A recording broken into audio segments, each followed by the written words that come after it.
Parte 2 del libro, Victoria Privada. Primer hábito. Sea proactivo. Principios de la visión personal.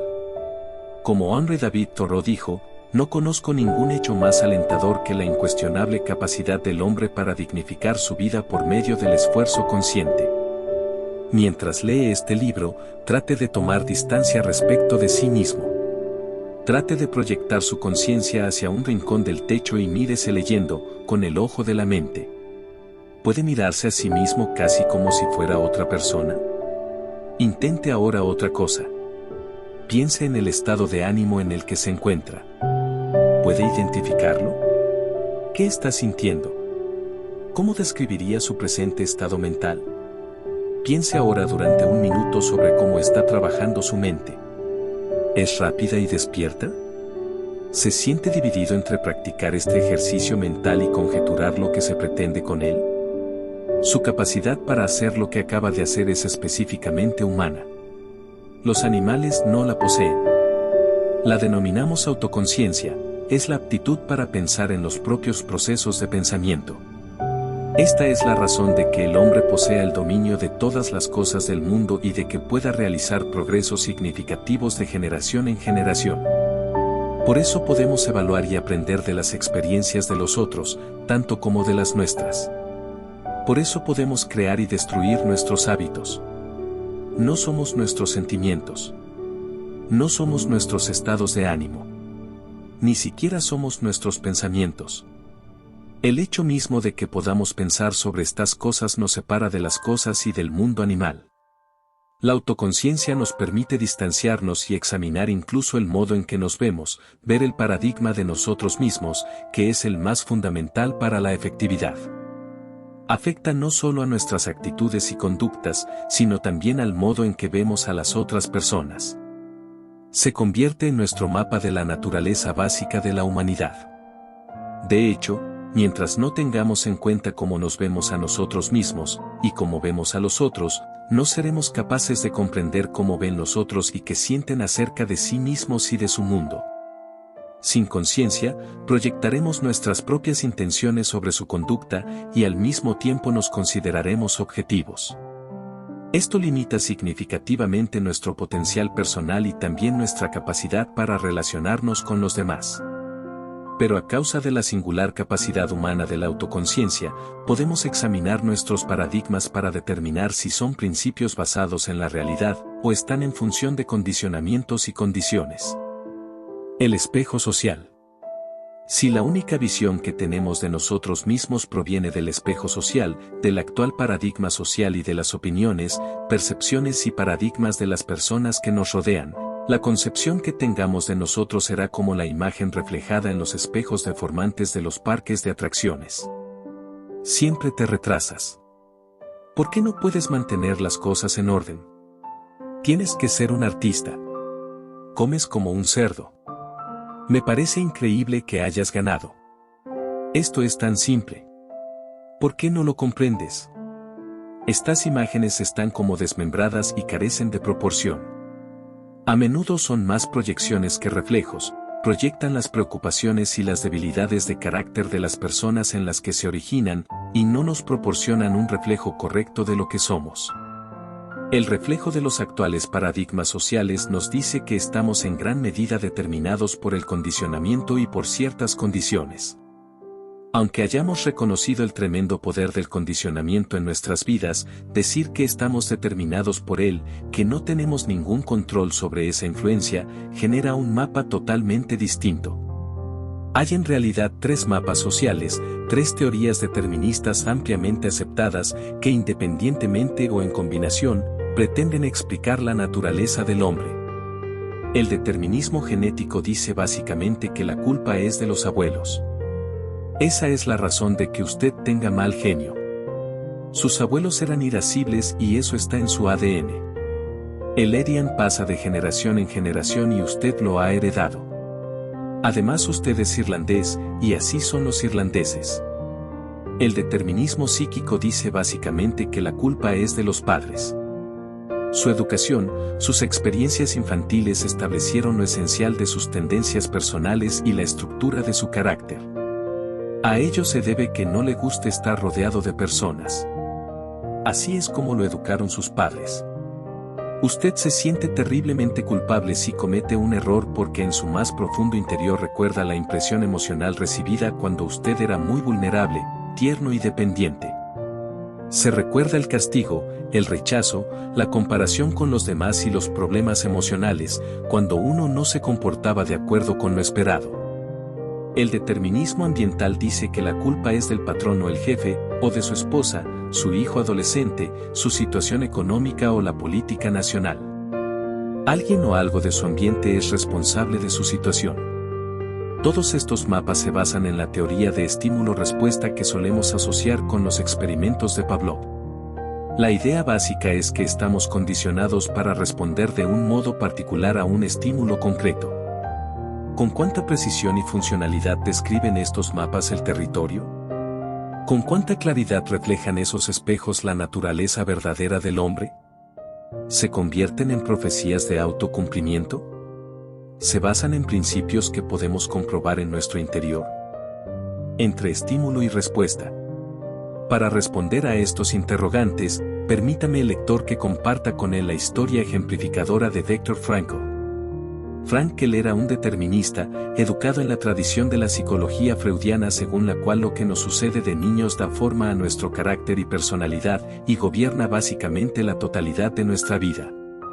Los límites y parámetros de nuestra vida estarían fijados y, en lo esencial, no sería mucho lo que podríamos hacer al respecto. Frankl era también psiquiatra y judío. Estuvo encerrado en campos de concentración de la Alemania nazi, donde experimentó cosas tan repugnantes para nuestro sentido de la decencia que incluso repetirlas aquí nos provoca zozobra. Sus padres, su hermano y su mujer murieron en los campos, en cámaras de gas. Con la excepción de su hermana, perdió a toda su familia. El propio Frankl fue torturado y sometido a innumerables humillaciones, sin estar nunca seguro de si en el momento siguiente lo llevarían a la cámara de gas o se quedaría entre los que se salvaban, los cuales retiraban los cuerpos o recogían las cenizas de los condenados. Un día, desnudo y solo en una pequeña habitación, empezó a tomar conciencia de lo que denominó la libertad última, esa libertad que sus carceleros nazis no podían quitarle. Ellos podían controlar todo su ambiente, hacer lo que quisieran con su cuerpo, pero el propio Viktor Frankl era un ser autoconsciente capaz de ver como observador su propia participación en los hechos. Su identidad básica estaba intacta. En su interior él podía decidir de qué modo podía afectarle todo aquello. Entre lo que le sucedía, o los estímulos y su respuesta, estaba su libertad o su poder para cambiar esa respuesta. En medio de sus experiencias, Frankl se proyectaba hacia contextos distintos. Por ejemplo, se imaginaba dando conferencias ante sus alumnos después de haber sido liberado del campo de concentración. En el aula se describiría a sí mismo y expondría como lección cero que había aprendido durante la tortura.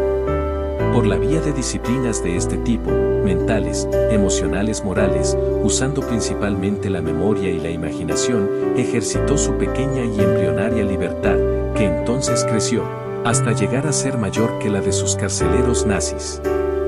Los nazis tenían más libertad exterior, más opciones entre las que podían elegir en su ambiente, pero él tenía más libertad interior, más poder interno para ejercitar sus opciones. Se convirtió en un ejemplo para quienes lo rodeaban, incluso para algunos de los guardias. Ayudó a otros a encontrar un sentido en su sufrimiento y dignidad en su vida de prisioneros. En las más degradantes circunstancias imaginables, Frankl usó el privilegio humano de la autoconciencia para descubrir un principio fundamental de la naturaleza del hombre, entre el estímulo y la respuesta. El ser humano tiene la libertad interior de elegir. La libertad de elegir incluye los privilegios que nos singularizan como seres humanos. Además de la autoconciencia, tenemos imaginación, capacidad para ejercer la creación en nuestras mentes, yendo más allá de la realidad presente. Tenemos conciencia moral, una profunda percepción interior de lo que es correcto o incorrecto, de los principios que gobiernan nuestra conducta, y de la medida en que nuestros pensamientos y acciones están en armonía con dichos principios. Y tenemos voluntad independiente, capacidad para actuar sobre la base de nuestra autoconciencia, libres de cualquier otra influencia. Ni siquiera los animales más inteligentes tienen esos recursos. Podemos decir, con una metáfora tomada del lenguaje de la informática, que ellos están programados por el instinto o el adiestramiento, o por ambas cosas. Se los puede adiestrar para que sean responsables, pero no pueden asumir la responsabilidad de ese adiestramiento, en otras palabras, no pueden dirigirlo. No pueden cambiar la programación. Ni siquiera tienen conciencia de ella.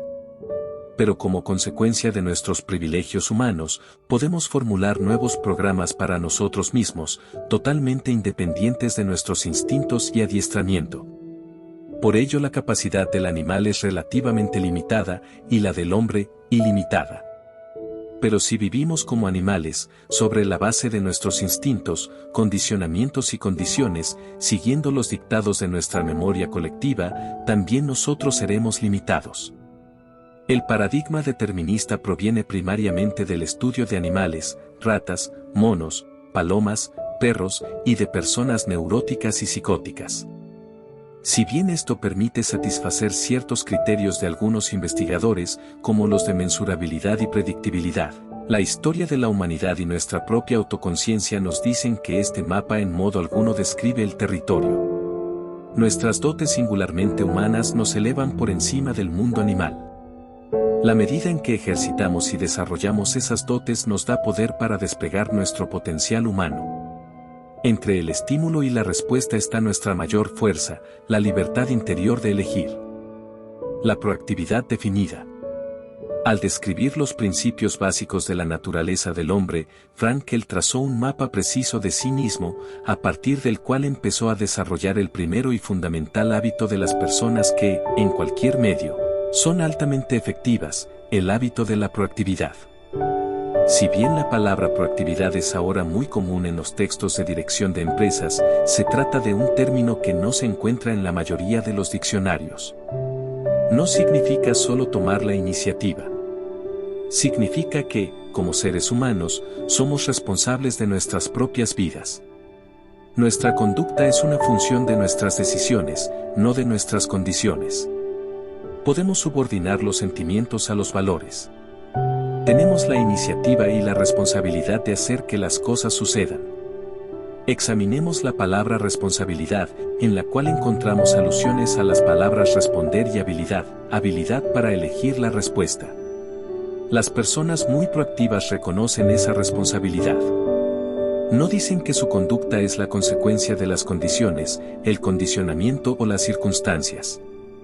Su conducta es un producto de su propia elección consciente, se basa en valores, y no es producto de las condiciones ni está fundada en el sentimiento. Dado que por naturaleza somos proactivos, si nuestras vidas están en función del condicionamiento y las condiciones, ello se debe a que, por decisión consciente o por omisión, elegimos otorgar a esas cosas el poder de controlarnos. Si nuestra elección es esa, nos volvemos reactivos. Las personas reactivas se ven a menudo afectadas por su ambiente físico. Si el tiempo es bueno, se sienten bien. Si no lo es, afecta a sus actitudes y su comportamiento. Las personas proactivas llevan consigo su propio clima. El hecho de que llueva o brille el sol no supone ninguna diferencia para ellas. Su fuerza impulsiva reside en los valores, y si su valor es hacer un trabajo de buena calidad, no depende de que haga buen tiempo o no. Las personas reactivas se ven también afectadas por el ambiente social, por el clima social. Cuando se las trata bien, se sienten bien, cuando no las tratan bien, se vuelven defensivas o autoprotectoras. Las personas reactivas construyen sus vidas emocionales en torno a la conducta de los otros, permitiendo que los defectos de las otras personas las controlen. La capacidad para subordinar los impulsos a los valores es la esencia de la persona proactiva. Las personas reactivas se ven impulsadas por sentimientos, por las circunstancias, por las condiciones, por el ambiente. Las personas proactivas se mueven por valores, valores cuidadosamente meditados, seleccionados e internalizados. También las personas proactivas se ven influidas por los estímulos externos, sean físicos, sociales o psicológicos. Pero su respuesta a los estímulos, consciente o inconsciente, es una elección o respuesta basada en valores. Como observó Eleanor Roosevelt, nadie puede herirte sin tu consentimiento. Y Gandhi dijo, ellos no pueden quitarnos nuestro autorrespeto si nosotros no se lo damos. Para empezar, lo que nos daña, mucho más que lo que nos sucede, es nuestro permiso, nuestro consentimiento a lo que nos sucede. Admito que esto es muy difícil de aceptar emocionalmente, en especial si durante años y años hemos explicado nuestra desdicha apelando a las circunstancias o a la conducta de algún otro. Pero hasta que una persona no pueda decir, profunda y honestamente, soy lo que soy como consecuencia de mis elecciones de ayer, tampoco podrá decir elijo otra cosa. Una vez, en Sacramento, cuando hablaba sobre el tema de la proactividad, una mujer del público se puso de pie en medio de mi disertación y empezó a decir algo muy excitada. El público era muy numeroso, y cuando algunas personas se volvieron a mirarla, ella de pronto tomó conciencia de lo que estaba haciendo, se azoró y volvió a sentarse. Pero parecía resultarle difícil contenerse, y siguió hablando con la gente que tenía alrededor. Se la veía muy feliz. Aguardé una pausa con impaciencia para poder averiguar qué había sucedido. En cuanto tuve la oportunidad me acerqué a ella y le pedí que contara su experiencia. No puede imaginar lo que me ha ocurrido, dijo. Trabajo como enfermera para el hombre más miserable e ingrato que pueda imaginarse. Nada de lo que haga es suficiente para él. Nunca lo aprecia, ni siquiera me lo reconoce. Constantemente me acosa y encuentra defectos en todo lo que hago. Por culpa de este hombre mi vida es desgraciada y a menudo descargo mi frustración sobre mi familia. Las otras enfermeras sienten lo mismo. Casi rezamos para que lo echen. Y usted tuvo el descaro de plantarse allí y decir que nada puede herirme, que nadie puede herirme sin mi consentimiento, y que yo elijo mi propia vida emocional de infelicidad. Bien, en modo alguno podía yo aceptar esa idea. Pero seguí pensando sobre ello. Realicé una verdadera introspección y empecé a preguntarme, ¿tengo el poder de elegir mi respuesta? Cuando por fin comprendí que en realidad tengo ese poder, cuando me tragué esa amarga píldora y comprendí que yo había elegido ser desgraciada, también comprendí que podía elegir no serlo. En ese momento me puse de pie. Me sentía como si me estuvieran dejando salir de San Quintín. Quería gritarle a todo el mundo, soy libre. Salgo de la cárcel. Nunca más voy a dejarme controlar por el trato que me dispense otra persona. Lo que nos hiere o daña no es lo que nos sucede, sino nuestra respuesta a lo que nos sucede. Desde luego, las cosas pueden dañarnos físicamente o perjudicarnos económicamente y producirnos dolor por ello. Pero nuestro carácter, nuestra identidad básica, en modo alguno tiene que quedar herida. De hecho, nuestras experiencias más difíciles se convierten en los crisoles donde se moldea nuestro carácter y se desarrollan las fuerzas internas, la libertad para abordar circunstancias difíciles en el futuro y para inspirar a otros la misma conducta. Frankel es uno de los muchos que pudieron desarrollar su libertad personal en circunstancias difíciles, para animar e inspirar a otros.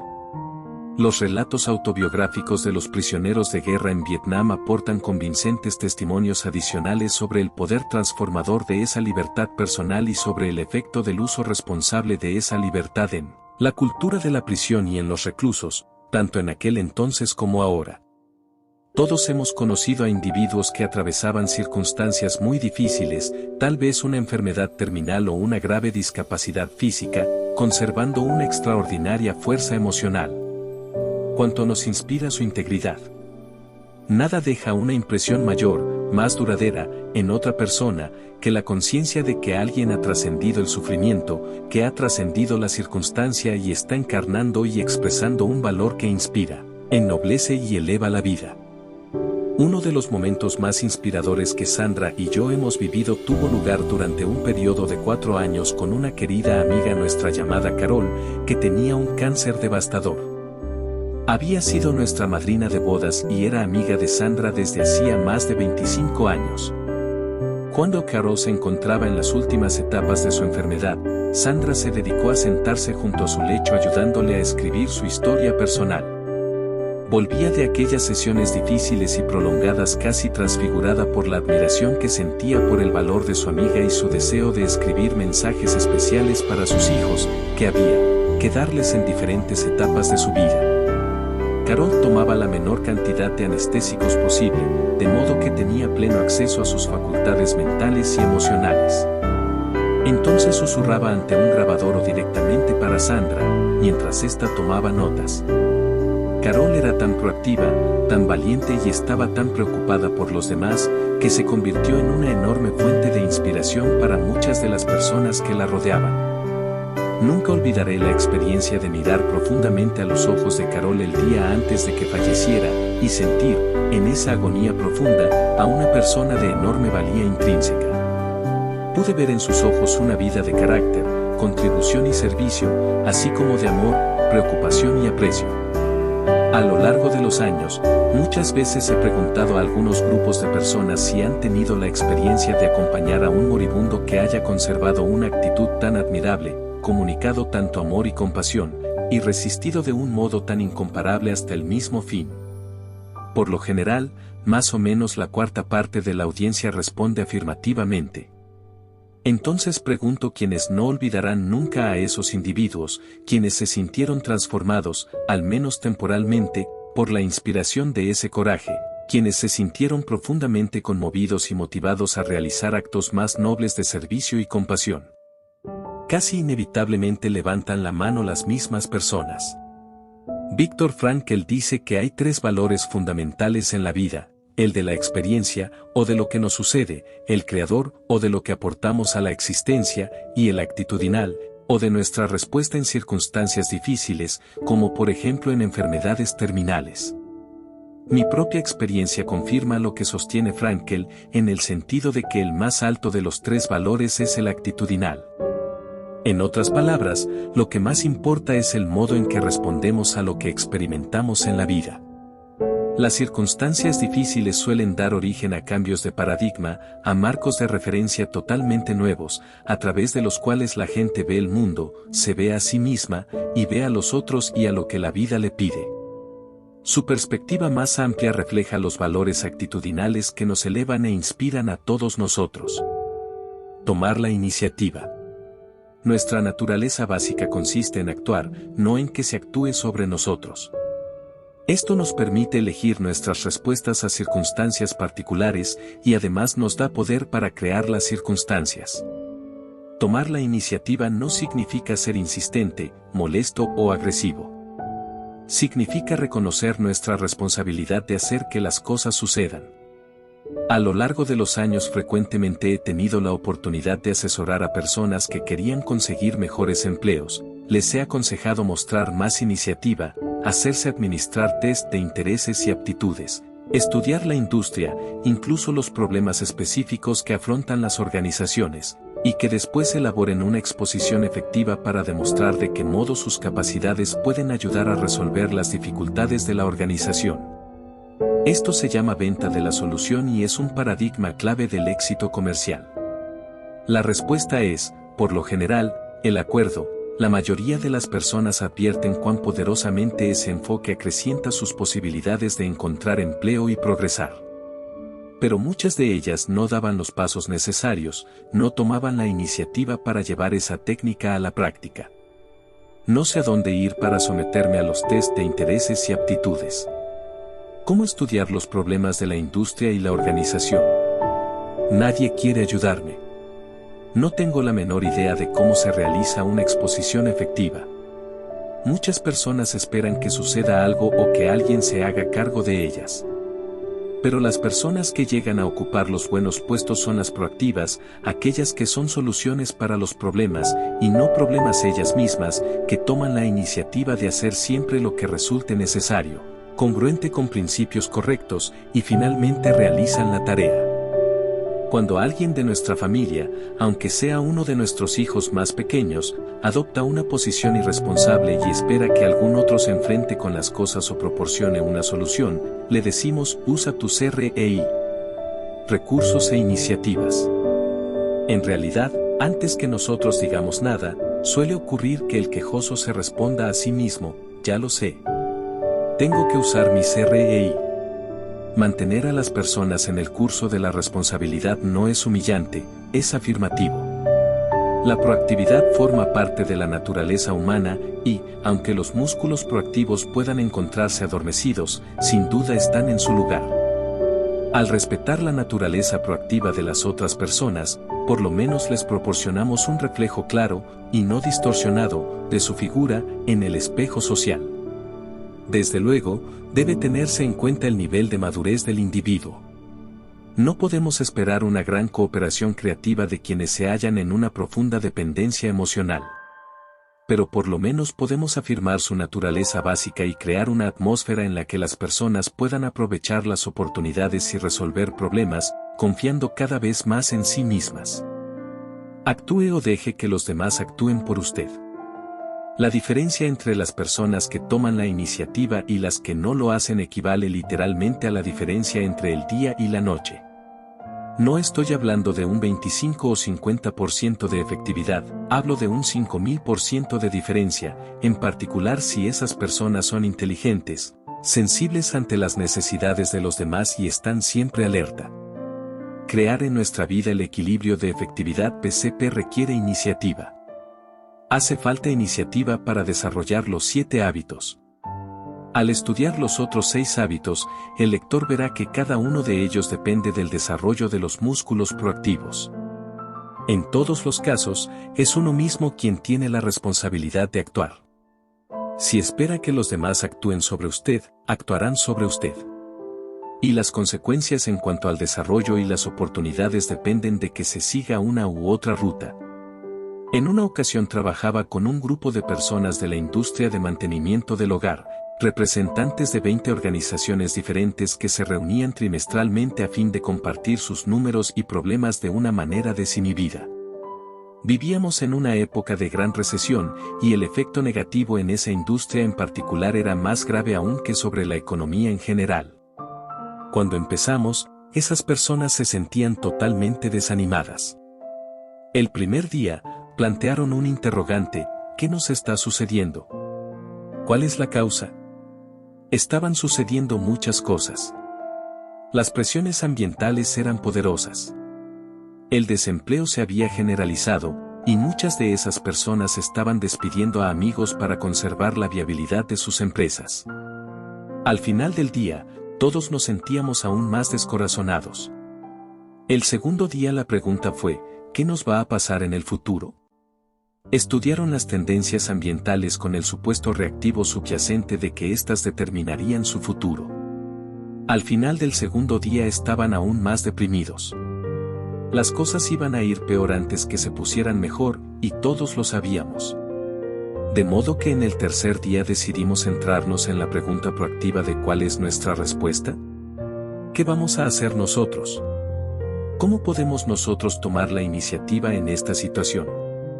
Por la mañana hablamos sobre control y reducción de costos. Por la tarde se habló sobre ampliar el mercado. Se aportaron profusamente ideas sobre ambas áreas, y después nos concentramos en cosas muy prácticas y factibles.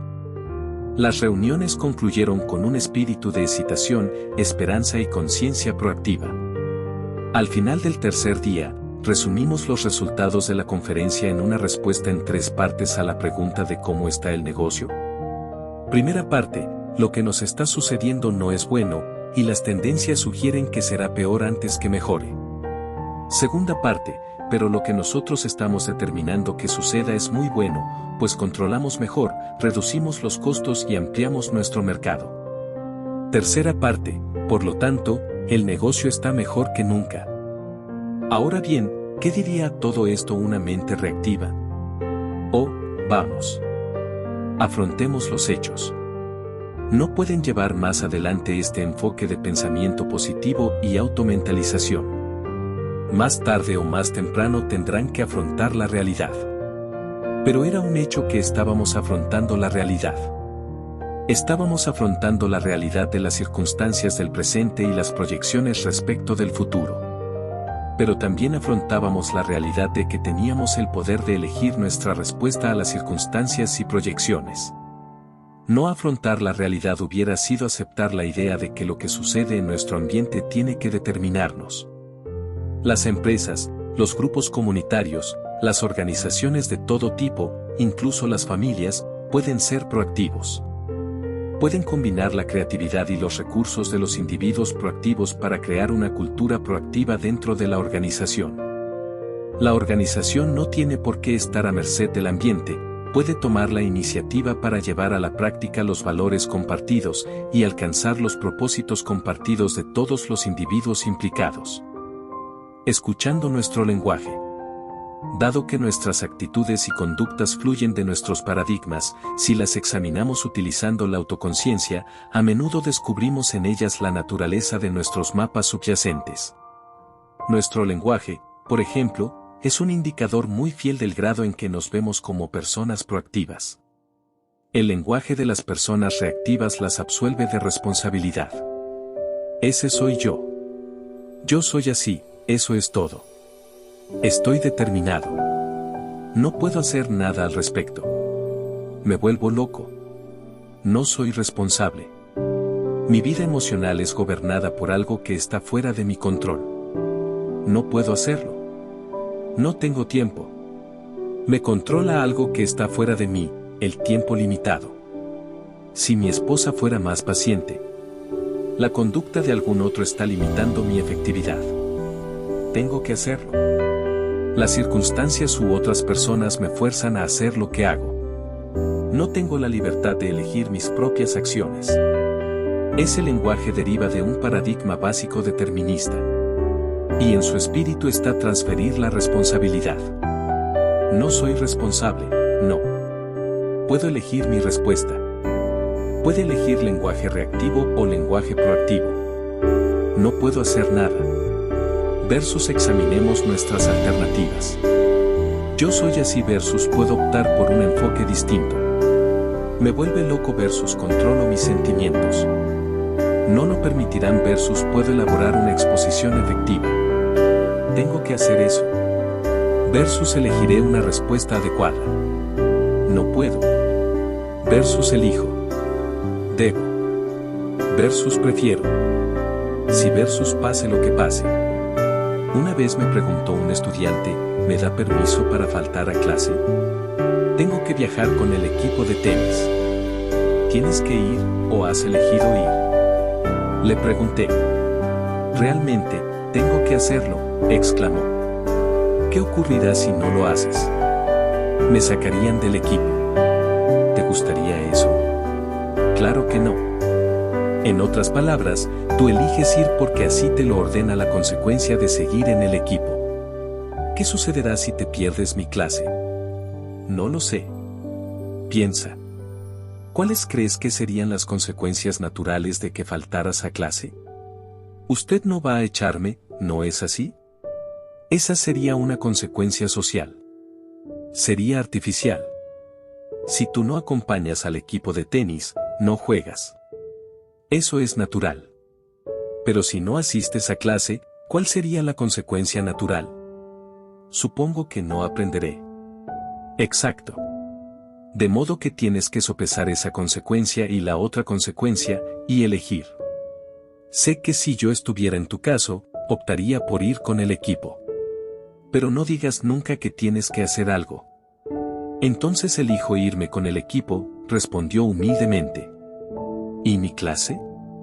Objeté a mi vez, con burlona incredulidad. Un serio problema del lenguaje reactivo es que se convierte en una profecía de autocumplimiento.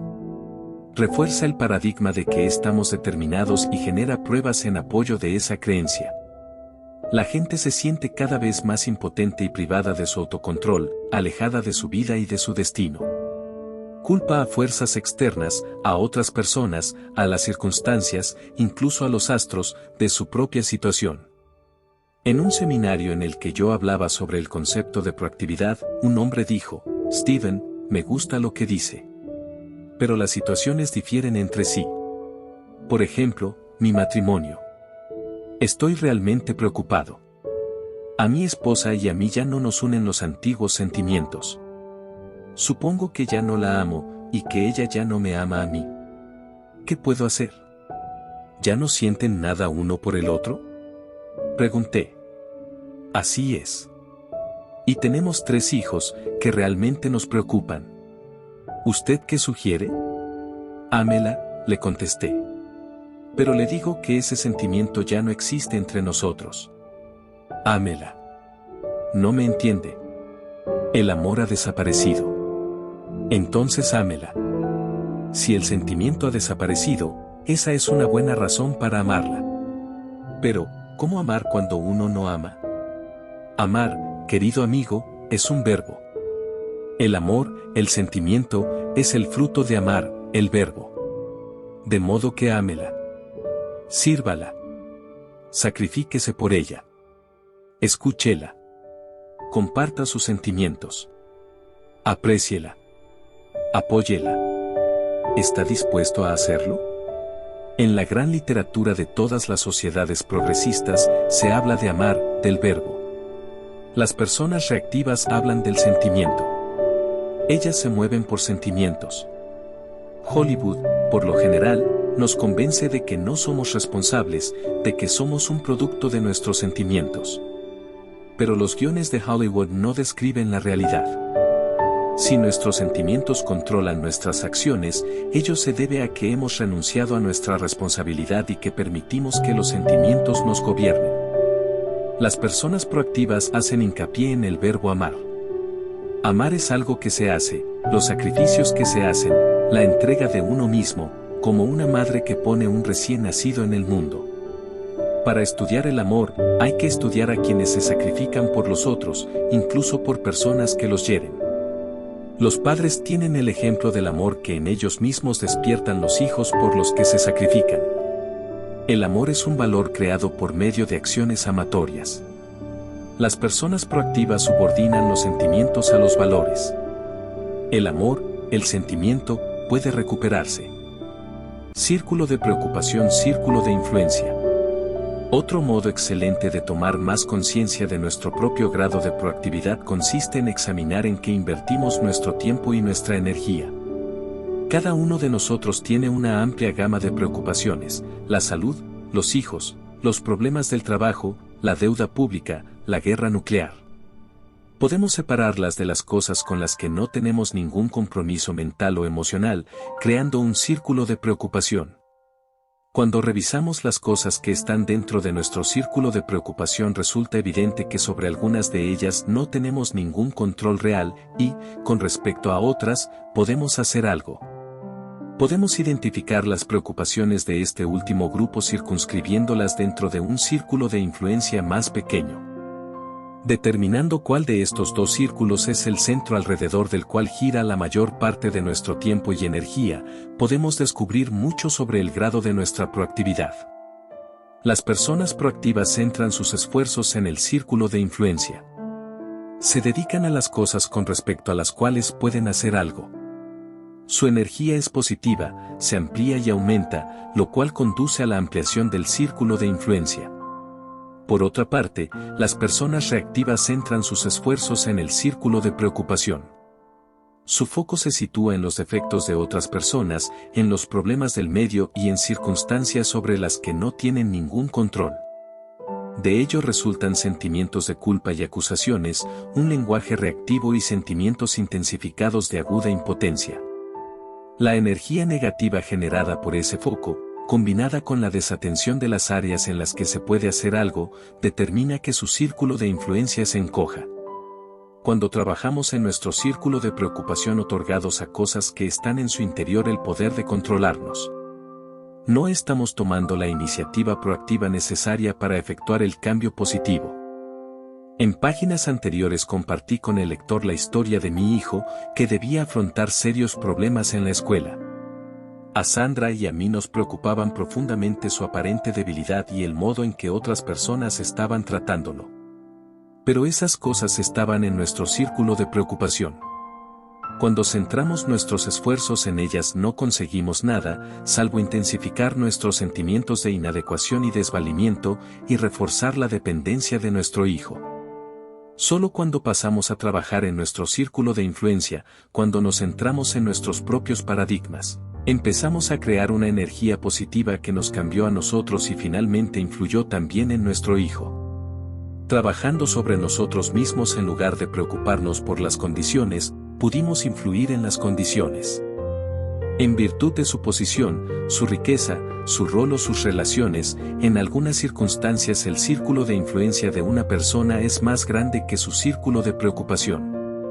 Esta situación refleja una miopía emocional autoinfligida, otro estilo de vida reactivo centrado en el círculo de preocupación.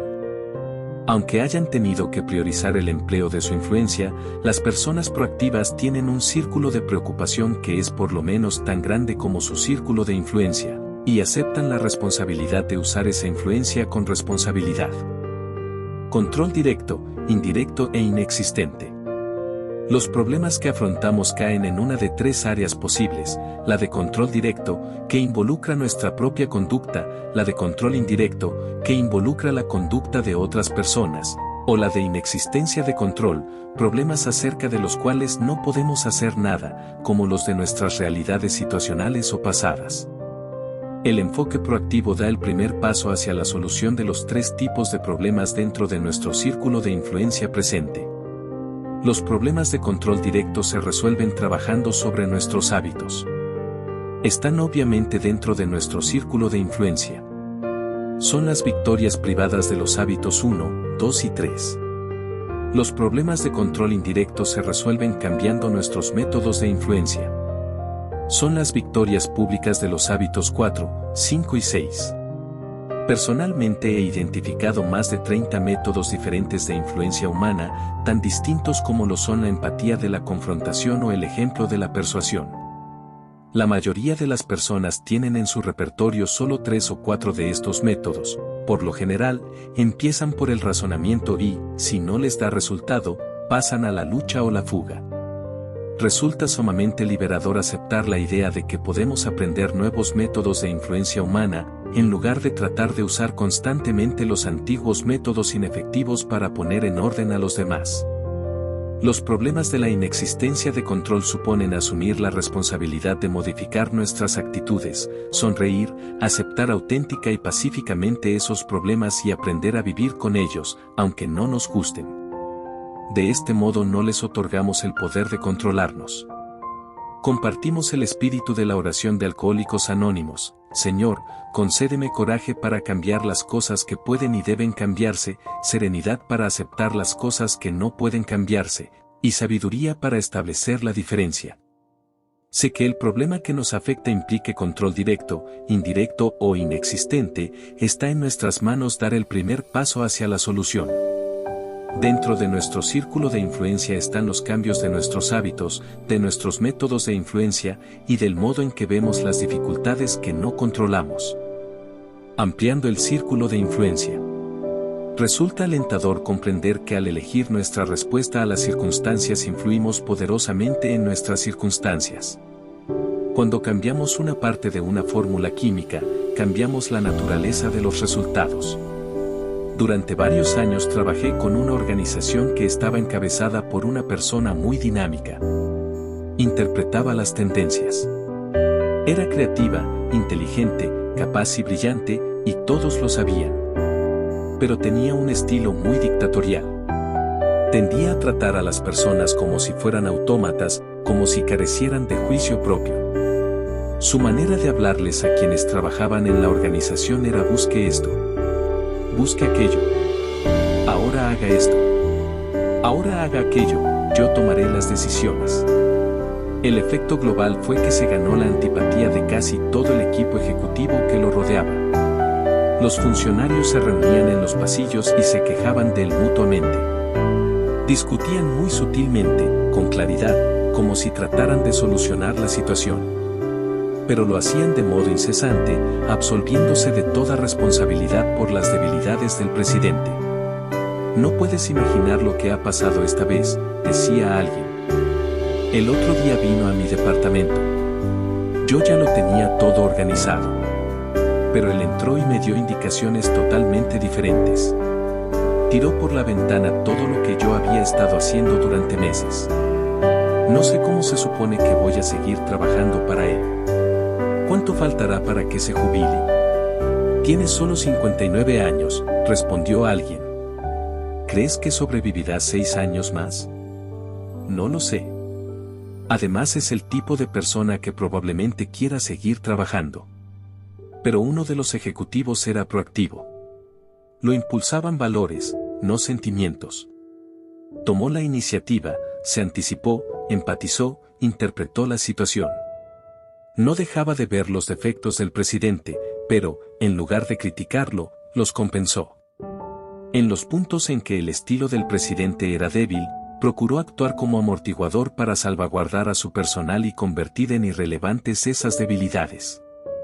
Y trabajó con los puntos fuertes del presidente, su visión, su talento, su creatividad. Este hombre se centró en su círculo de influencia. También era tratado como un autómata. Pero hizo más de lo que se esperaba de él. Se anticipó a las necesidades del presidente, interpretó con empatía su preocupación subyacente, de modo que al llevarle información también le entregó su análisis y las recomendaciones basadas en ese análisis.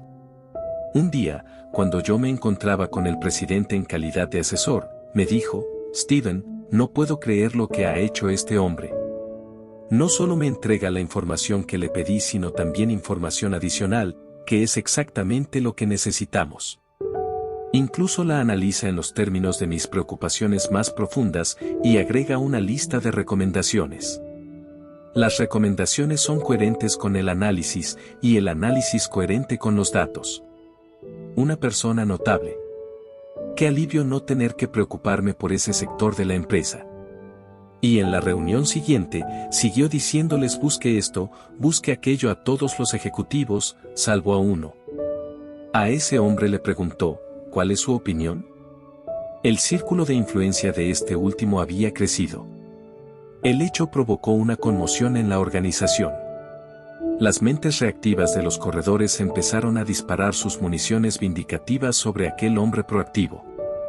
Está en la naturaleza de las personas reactivas el absolverse de toda responsabilidad. Es mucho más seguro decir no soy responsable. Si digo soy responsable, corro el riesgo de tener que decir soy irresponsable. Tal vez me resulte difícil admitir que tengo el poder de elegir mi respuesta y que la respuesta que he elegido me lleva a sumarme a un ambiente negativo, conflictivo, en especial si durante años me he absuelto de toda responsabilidad por los resultados apelando a las flaquezas de algún otro. De modo que esos ejecutivos se centraron en la consecución de más información, más municiones, más pruebas a favor de la idea de que no eran responsables. Pero este hombre del que hablo también fue proactivo respecto de ellos. Poco a poco, también fue creciendo su círculo de influencia en esa área. Siguió expandiéndose hasta que finalmente nadie, ni siquiera el presidente, adoptó una medida significativa para la organización sin que este ejecutivo participara y la aprobara de algún modo. Pero el presidente no se sentía amenazado, porque la fuerza de aquel hombre complementaba su propia fuerza y compensaba sus debilidades. De ese modo él contaba con la fuerza de dos personas trabajando en equipo. El éxito de aquel hombre no dependía de las circunstancias. Muchos otros estaban en la misma situación. La diferencia residía en la respuesta que eligió, en el hecho de que se hubiera concentrado en su círculo de influencia. Algunas personas creen que proactivo significa arrogante, agresivo o insensible. No se trata de eso en absoluto. Las personas proactivas no son arrogantes. Son listas, se mueven por valores, interpretan la realidad y saben lo que se necesita. Pensemos en Gandhi. Mientras que sus acusadores estaban en las cámaras legislativas criticándolo porque no se unía a su círculo de retórica condenatoria del Imperio Británico por el sometimiento del pueblo indio, Gandhi expandía su círculo de influencia entre los campesinos, silenciosa, lenta e imperceptiblemente. Una ola de apoyo, confianza y fe le seguía en los campos. Aunque no tenía ningún cargo ni posición política, por medio del ayuno y la persuasión moral finalmente puso a Inglaterra de rodillas, quebrando la dominación política impuesta a 300 millones de personas con el poder de su círculo de influencia enormemente ampliado. Los tener y los ser. Un modo de determinar cuál es nuestro círculo de preocupación consiste en distinguir los tener y los ser. El círculo de preocupación está lleno de tener. Me sentiré contento cuando tenga casa propia. Si tuviera un jefe que no fuera tan dictador. Si tuviera una esposa más paciente. Si tuviera un hijo más obediente. Si ya tuviera mi título. Si tuviera más tiempo para mí. El círculo de influencia está lleno de ser. Puedo ser más paciente, ser sensato, ser cariñoso. El foco está en el carácter. Siempre que pensemos que el problema está allí afuera, este pensamiento es el problema. Otorgamos a lo que está ahí fuera el poder de controlarnos. El paradigma del cambio es entonces de afuera hacia adentro, lo que está afuera tiene que cambiar antes que cambiemos nosotros. El enfoque proactivo consiste en cambiar de adentro hacia afuera, ser distinto, y de esta manera provocar un cambio positivo en lo que está allí afuera. Puedo ser más ingenioso, más diligente, más creativo, más cooperativo. Uno de mis relatos favoritos aparece en el Antiguo Testamento y constituye una parte fundamental de la trama de la tradición judeocristiana. Es la historia de José, vendido como esclavo en Egipto por sus hermanos a la edad de 17 años. Podemos imaginar lo fácil que le hubiera resultado consumirse en la autocompasión como siervo de Putifar, obsesionarse con las maldades de sus hermanos y sus nuevos amos, y con todo lo que no tenía. Pero José fue proactivo. Trabajó sobre el ser. Y al cabo de poco tiempo, estaba a cargo de la casa de Putifar y de todo lo que Putifar tenía, por la confianza que supo despertar en él. Llegó el día en que José cayó en una situación difícil y se negó a comprometer su integridad. Como consecuencia, fue encarcelado injustamente durante 13 años. Pero volvió a ser proactivo. Trabajó en el círculo interior, en el ser y no en el tener, y pronto estuvo a cargo de la administración de la cárcel y finalmente de toda la nación egipcia, solamente subordinado al faraón. Sé que esta idea constituye para muchas personas un cambio dramático de paradigma. Es mucho más fácil culpar a los otros, al condicionamiento o a las condiciones por nuestra propia situación de estancamiento. Pero somos responsables, tenemos habilidad de respuesta, de controlar nuestras vidas y de influir poderosamente en nuestras circunstancias trabajando sobre el ser, sobre lo que somos. Si tengo un problema en mi matrimonio, ¿qué es lo que gano mencionando continuamente los pecados de mi esposa? Al decir que no soy responsable, hago de mí una víctima impotente, me inmovilizo en una situación negativa. También reduzco mi capacidad para influir en ella. Mi actitud de regañar, acusar y criticar simplemente hace que ella se sienta ratificada en sus propias flaquezas. Mi capacidad para influir positivamente en la situación se va desvaneciendo y desaparece. Si realmente quiero mejorar la situación, puedo trabajar en lo único sobre lo que tengo control, yo mismo. Puedo dejar de pretender poner en orden a mi esposa y trabajar sobre mis propios defectos. Puedo centrarme en ser un gran esposo, una fuente de amor y apoyo incondicionales. Con suerte, mi esposa sentirá el poder del ejemplo proactivo y responderá con la misma moneda. Pero, lo haga o no, el modo más positivo en que yo puedo influir en mi situación consiste en trabajar sobre mí mismo, sobre mi ser. Hay muchos otros modos de trabajar en el círculo de influencia: ser un mejor oyente, un esposo más afectuoso, un mejor estudiante, un empleado más cooperativo y dedicado. A veces lo más proactivo a nuestro alcance es ser feliz, sonreír auténticamente. La felicidad, como la desdicha, es una elección proactiva. Hay cosas, como el clima, que nunca estarán dentro de nuestro círculo de influencia. Pero una persona proactiva puede llevar dentro de sí su propio clima psíquico o social. Podemos ser felices y aceptar lo que está más allá de nuestro control, mientras centramos nuestros esfuerzos en las cosas que podemos controlar. La otra punta del palo. Antes de cambiar totalmente el rumbo de nuestra vida, llevándolo al círculo de influencia, tenemos que considerar dos cosas de nuestro círculo de preocupación que merecen una consideración más profunda: las consecuencias y los errores. Si bien somos libres para elegir nuestras acciones, no lo somos para elegir las consecuencias de esas acciones. Las consecuencias son gobernadas por leyes naturales. Están fuera del círculo de influencia, en el círculo de preocupación. Podemos elegir pararnos en medio de la vía cuando un tren avanza velozmente hacia nosotros, pero no podemos decidir qué sucederá cuando el tren nos atropelle. Podemos optar por ser deshonestos en nuestros tratos comerciales. Si bien las consecuencias sociales de esa conducta dependerán mucho de que nos descubran o no, las consecuencias naturales para nuestro carácter básico serán un resultado determinado. Nuestra conducta es gobernada por principios. Vivir en armonía con los principios tiene consecuencias positivas, violarlos determina consecuencias negativas. Somos libres para elegir nuestra respuesta en cualquier situación, pero al elegir también optamos por la consecuencia correspondiente. Cuando uno recoge una punta del palo, también recoge la otra. Sin duda, en la vida de todos hay momentos en los que recogemos lo que más tarde nos parece un palo equivocado. Nuestras elecciones tienen consecuencias que preferiríamos no padecer. Si pudiéramos elegir nuevamente, lo haríamos de otro modo. A esas elecciones las llamamos errores, y son la segunda cosa que merece una consideración más profunda. Para quienes están llenos de arrepentimiento, tal vez el ejercicio más necesario de proactividad consiste en comprender que los errores pasados también están ahí afuera, en el círculo de preocupación. No podemos revocarlos, no podemos anularlos, no podemos controlar las consecuencias. Cuando uno de mis hijos jugaba al fútbol americano en el equipo de la universidad, aprendió a estirar su muñequera y soltarla bruscamente cada vez que él o alguien cometía un error, como un ejercicio de bloqueo mental, de modo que ese último error no afectara a la resolución y ejecución de la jugada siguiente.